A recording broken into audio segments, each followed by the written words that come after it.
Hey, Kentucky, welcome back. Time to talk some more topics now. First up, the head of the high school sports in the Bluegrass recently acknowledged that he has a plan in mind for the worst-case scenario for the next school year.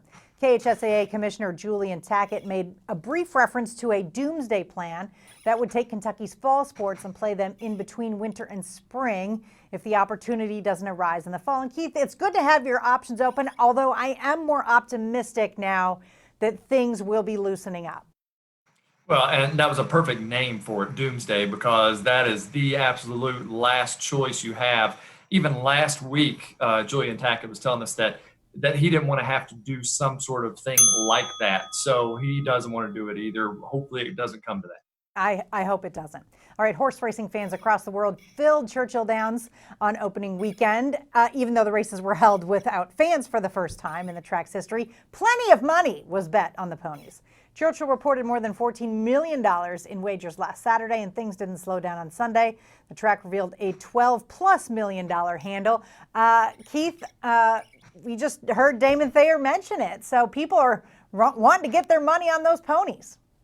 Yeah, but in a way, it kind of surprised me because you think, yeah, there's that money out there that everybody's spending on the internet anyway, but usually you get a bump from all those people that show up to watch the races, and that didn't happen. So that's where it surprises me to hear that it was so much more than last year, but good news for Kentucky and Churchill Downs. It is good news. All right, after a stint in Italy, a former UK women's basketball star has joined the newly established Tennessee Conductors of the Women's Professional Basketball Association.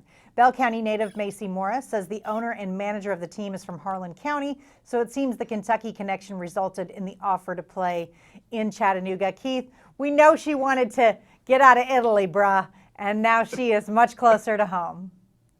Yeah, no doubt about it. And maybe a chance that, some True Blue fans can check her out, whether it's down there or maybe when she's on the road. I don't know where some of the other teams are, but it'll be fun. It's good for her to be back home. Yeah, and certainly her family can watch her now. All right, authorities in Western Kentucky saying it's getting harder to distinguish between a package of regular gummy worms and ones that contain THC. Police in the Owensboro area recently seized a bag of early gummy worms during an arrest. The bag closely resembles the non-THC Trolley brand found in stores. As more states have legalized recreational marijuana, marketing has ramped up on products containing THC and CBD. Of course, Kentucky is not one of those states, Keith. But yeah, I mean, that looks just exactly like something I've bought my kids before. That's scary. I mean, there needs to be some total distinction made. And I don't know if there's some sort of legislation that can be done on that, but it does not need to look the same. That scares me.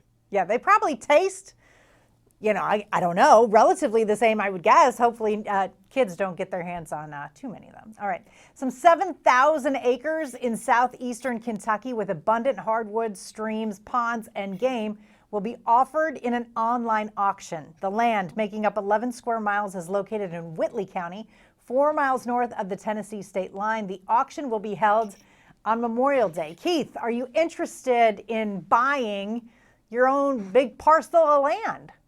I am, and the reason why is because I'm going to buy it, and that's where I'm going to do my TV show with Cash Daniel and Olivier Sarr. We're going down there, we're going to hunt and fish, and it's going to be a lot of fun. I love it. I love it. It's let's butt it up to this show so that we can, make it just an hour of must-see TV. Love it. All right. Tonight's wrap-up is next as Hey Kentucky continues.